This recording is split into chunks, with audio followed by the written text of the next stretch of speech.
Mas lalo pang gagalingan ng administrasyon ang paglilingkod sa taong bayan sa nalalabing 3 tahon ng panunungkulan ni Pangulong Ferdinand Marcos Jr. Ito po ang pangako ng Pangulo sa sambayanan sa kanyang ika-4 na SONA. Aminado po ang Pangulo na may pagkukulang pa rin ang pamahalaan.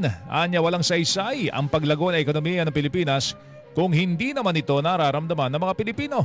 Dahil dito sinabi ng Pangulong Marcos na asahan ang mas mahusay at mas mabilis na aksyon ng administrasyon para guminhawa ang buhay ng mga Pinoy.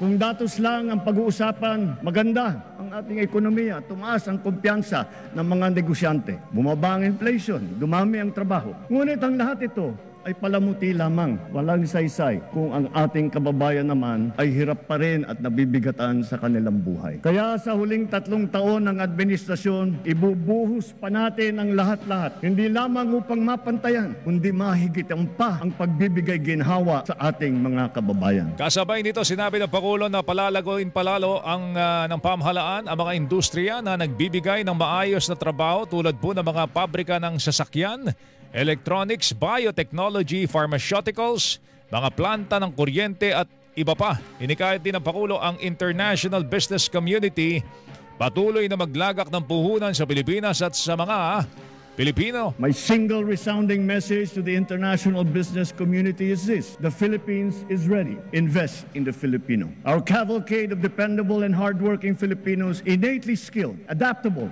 and possessed with a heart for service are here, ready to work and to succeed with you.